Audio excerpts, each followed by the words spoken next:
Dear students and learners, welcome to Anjuman's English Grammar once again. This video is very important. Today you are going to learn about modal auxiliaries. Yes, a very important video, very important.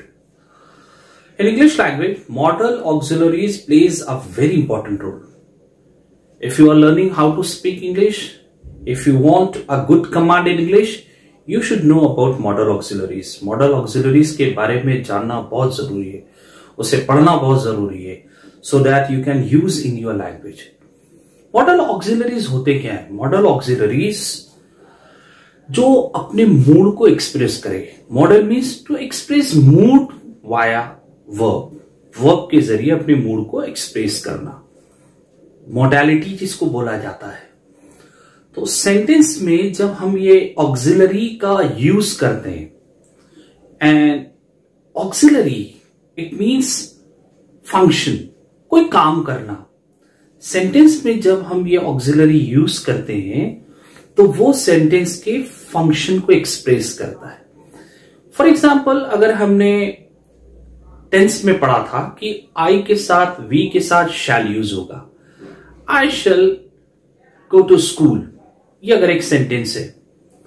Model auxiliary हमको बताता है कि अगर हमने शैल की जगह will use किया, it doesn't mean कि हम विल यूज नहीं कर सकते हैं. ग्रामेटिकल रूल है कि आई के साथ शैल यूज करना चाहिए. अभी आप उसका इंपॉर्टेंस आप समझ जाएंगे. अगर हमने आई के साथ विल का यूज किया, I will go to school, it means now you have made a promise. This is a definite promise. ये प्रॉमिस हो गया, डेफिनेट प्रॉमिस. अब आपको उसको फुलफिल करना है. आई शैल 50-50% होता है कि जाओगा या नहीं जाओगा. ये जो इंपॉर्टेंस ऑफ सेंटेंसेस है, ये मॉडल ऑक्सिलरीज करते हैं. You can see a chart on that board. ये ऑक्सिलरीज है और ये उसके फंक्शन है. ये अलग अलग ऑक्सिलरीज कैसे यूज होते हैं. इनफैक्ट मॉडल ऑक्सिलरीज के अंदर हम देखेंगे कि 9 ऐसे ऑक्सिलरीज हैं जो यूज होते हैं, जिसमें कैन कुड है, मे माइट है, शैल शुड है, विल वुड है और मस्ट है. ये जो 9 का जो कॉम्बिनेशन है, 9 कभी 11 भी होते हैं, एक्स्ट्रास भी हमने कुछ उसमें मेंशन किया है. ये मॉडल ऑक्सिलरी रहते हैं जो फंक्शन को परफॉर्म करते हैं. फंक्शन यानी काम. तो पहले देखिए कैन और कुड. कैन, जब हम ये सेंटेंस में कैन यूज करते हैं तो क्या एक्सप्रेस होता है, क्या फंक्शन करता है? एबिलिटी को या कैपेसिटी को. जैसे आई कैन स्पीक इंग्लिश.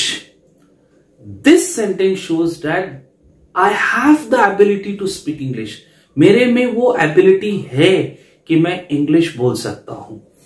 अब मे, ये परमिशन के लिए या लेस डेफिनेट का.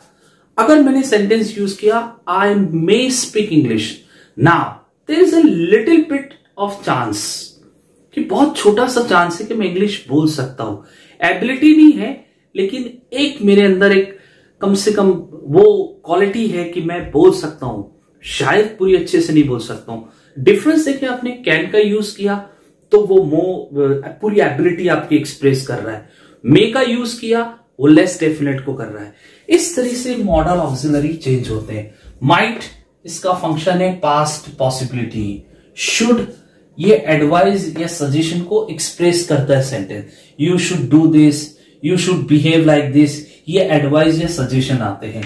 मस्ट, ये क्या होते हैं? एम्फैटिक एडवाइस होती है.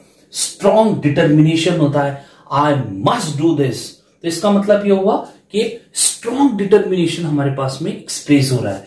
कंपल्शन है, ऑब्लिगेटरी है, ये फंक्शन मस्ट करता है. विल, जैसे मैंने अभी आपको बताया, मोर डेफिनेट या डेफिनेट प्रॉमिस होगा. वुड, ये डिसकंटिन्यूड पास्ट हैबिट एक्शन को बताता है. The action which was discontinued उसको एक्सप्रेस करेगा ये वुड. जैसे आई वुड ईट चॉकलेट्स, मैं चॉकलेट खाया करता था, ये मेरी पास्ट की हैबिट है, अब नहीं है.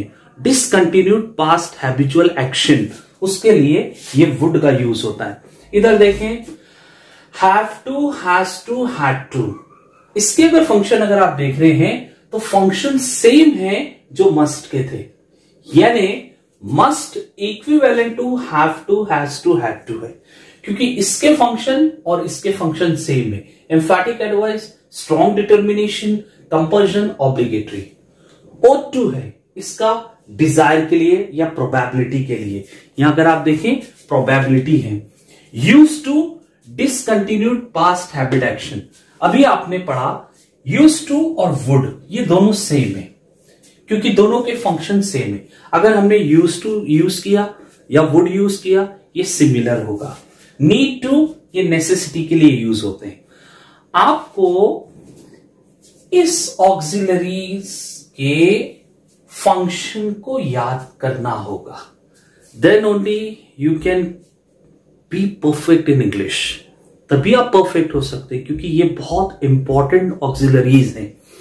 ये ऑक्सिलरीज वेरियस फंक्शन को, अगर हमने एक ऑक्सिलरी की जगह दूसरी ऑक्सिलरी यूज कर लिया तो हमारे सेंस के अंदर जो हमारा मूड या हमारा सेंस है सेंटेंस के जरिए जो एक्सप्रेस करने का, वो डिफर हो जाएगा।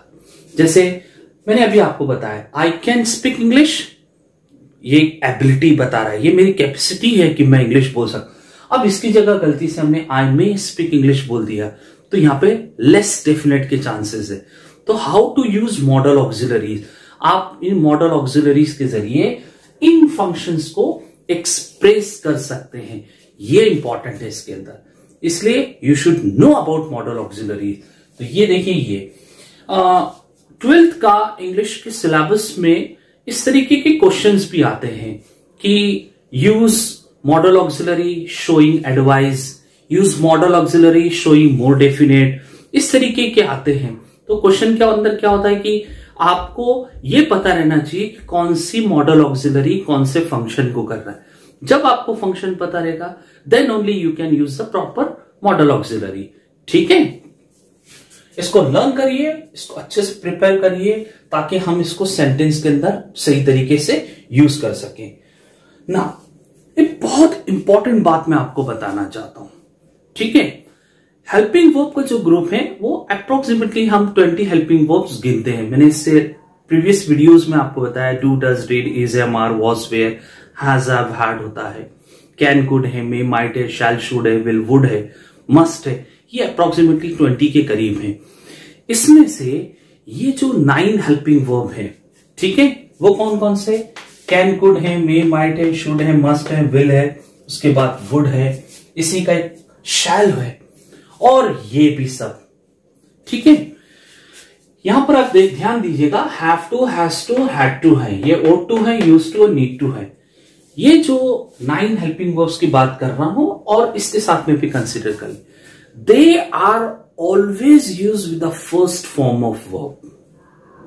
इंपॉर्टेंट बात है। जैसे आपने इज, एम, आर को देखा, वॉज, वेयर को देखा, वो जब हम टेंस पढ़ रहे थे उसमें वो V4 के साथ में यूज हो रहे थे। जब हम वॉइस पढ़ रहे थे, जब वो past participle form that is called V3 उसके साथ यूज हो रहे थे। सिर्फ हैज, हैव और हैड, सिर्फ ये V3 के साथ यूज होता है, that is called past participle form of verb. ये चेंज होता है, लेकिन जब इसी हैव में टू लगा दे, हैज में टू लगा दे, हैड में टू लगा दे, and including these auxiliaries, verb should be, verb must be, मैं should बोल रहा था, देखिए यहां डिफरेंस होता है। should बोलता तो वो एक एडवाइस हो जाती, लेकिन मैंने must किया, अभी आपको लाइव डेमो पता चला कि must एम्फैटिक एडवाइस है एंड कंपल्शन है। ये देखिए कंपल्शन।